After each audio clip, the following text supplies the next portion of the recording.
Authorities have identified the man suspected of killing 2 people and injured 6 at Florida State University.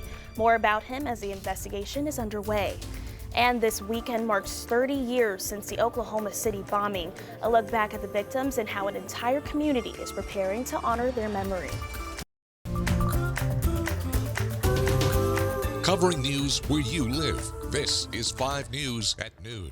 Thanks for joining us. I'm Kayla Davis here with Joshua Weisel. I'm so excited. This is our first time doing a show together, so we're going to have a little bit of fun this morning, but it's Good Friday. It's been pretty nice all week, but not so nice this weekend, right? Yeah, unfortunately, I have to be the bearer of bad news and let you know for your Easter weekend plans, there may be a little bit of a problem in terms of those outdoor plans. So let's take a look outside this afternoon, and you can see overall, it's not too bad. We got clouds across the area. It's breezy as well, currently in the 70s, even some 80s across the area. So it's not too bad of a day. The problem is those winds, it's not perfect for any sort of outdoor plans for your Good Friday. As you can see, currently southwest winds gust up to 30+ miles an hour. Southwest sustained winds up to 23, 75 in Bentonville is your temperature. 77 is your temperature in the River Valley. Just a little bit calmer in terms of those winds, but like I said, it's not the perfect day for any sort of outdoor gatherings for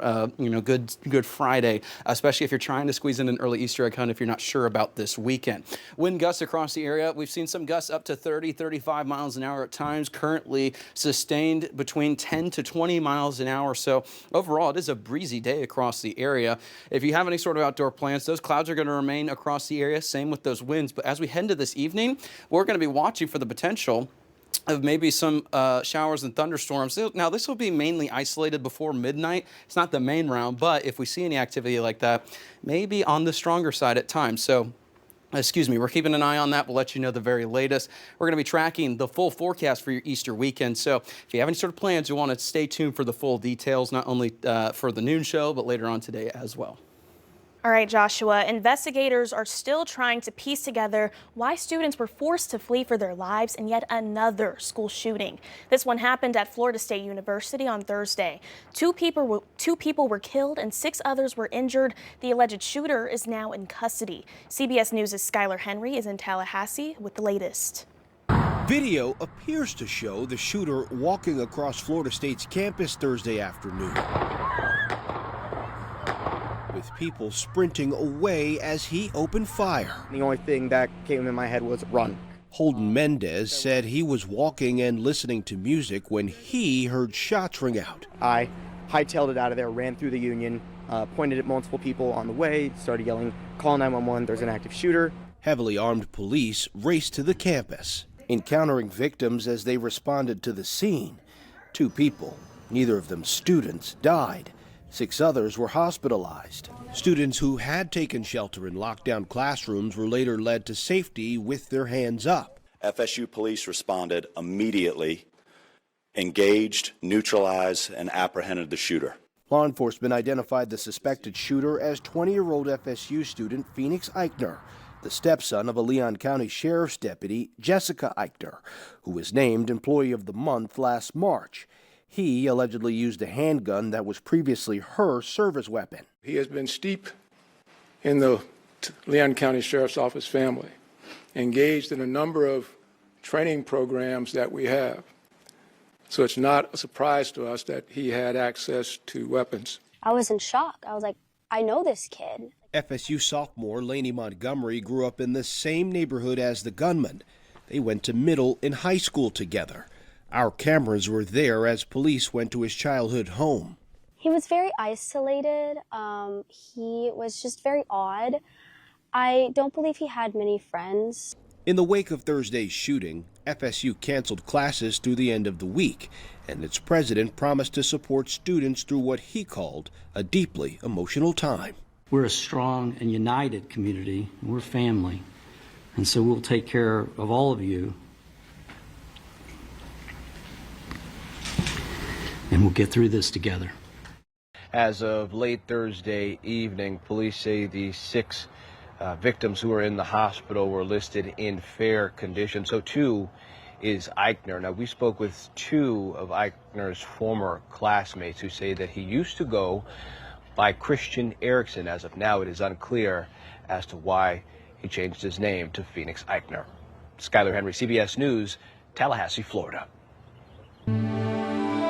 This weekend marks 30 years since the Oklahoma City bombing. A remembrance ceremony is happening tomorrow at the memorial. It's being moved indoors due to the weather threat on Saturday. Among the speakers, former President Bill Clinton, who was in office at the time of the bombing. They'll also remember and read the names of all 168 people who lost their lives. It still remains the deadliest domestic terror attack in U.S. history. We'll be airing the full ceremony this Saturday morning on 5+. Live coverage starts at 8:30 a.m. You can download 5+ on your TV and watch for free. 5 News anchor Morgan Wrigley will also be in Oklahoma City. She'll share stories about the victims connected to our area and how some locals rushed in to help the day of the attack. You can watch her live coverage from the memorial tonight at 5 and 6 and in the 6 o'clock hour of 5 News this morning on Saturday. Today, we're remembering the victims who lost their lives in that bombing, including those with ties to our area. Mark Bolt, a Bentonville native and U of A graduate, Fort Smith native Rebecca Needham Anderson, a nurse, Renota Woodbridge, who graduated from high school in Batesville and earned 2 degrees from the U of A, and Wanda Watkins, who has family ties to Rogers and is buried there.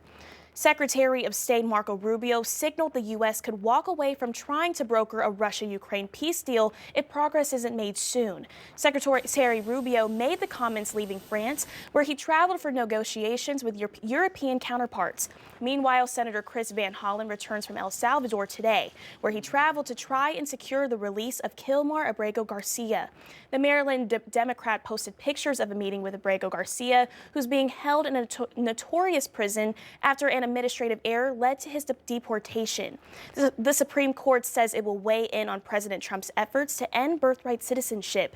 The administration has asked the Supreme Court to limit the ability of lower courts to block the president's order. Whether or not a district court judge can essentially make that decision for the entire country. Arguments are scheduled for mid-May. A California judge has put a resentencing hearing for the Menendez brothers on hold. They've spent more than 3 decades, in prison for the 1989 murders of their parents, and Thursday they appeared via video in court. Lyle and Eric Menendez, serving life without parole, insist they are not a danger to society and should receive a lesser sentence. Almost the entire family from both of the victims' sides want the brothers' release, but Thursday a judge suspended a hearing to determine whether they will be resentenced. LA District Attorney Nathan Hochman filed a last-minute motion urging the judge to read a comprehensive risk assessment of the brothers from the California Parole Board. The Menendez brothers' defense attorney says he'll take other actions in hopes of moving the hearing along. For those of you who weren't in the courtroom, what was ultimately decided is we are filing a motion to recuse the district attorney in this case. We set a date of May the 9th. The family does not want to go through this charade anymore with the DA. Their attorney, Mark Garagos, says the men acted in self-defense after years of sexual abuse by their father. But the prosecutors say they did it for a multi-million-dollar inheritance. District Attorney Nathan Hochman contends the men are not ready for resentencing because they told several different versions of what happened the night Jose and Kitty Menendez were murdered. Had every opportunity to come clean and say, look, we did it. We lied about why we did it. They have not done that. If the judge refuses to shorten the brothers' sentences, they still have 2 other potential avenues to freedom: a new trial based on new evidence or clemency from the governor. Fort Smith voters next month will decide whether to reallocate part of an existing sales tax to help pay for sewer repairs. It would be part of a 1-cent sales tax to fund necessary consent decree work, including $360 million in sewer repairs without raising rates. The rest would go towards street improvements. Officials say because there is not a sales tax or rate increase, this plan is the best option for Fort Smith residents. That special election is set for May 13th. 2 people in Benton County are facing death by delivery charges after a fatal overdose. Gage Hill and Jamie Walker are both being held on $1 million bond. Investigators say Adam Hensley was found dead from a fentanyl overdose. Police say texts from the victim's phone show Hensley bought fentanyl from Hill and was found dead the day after.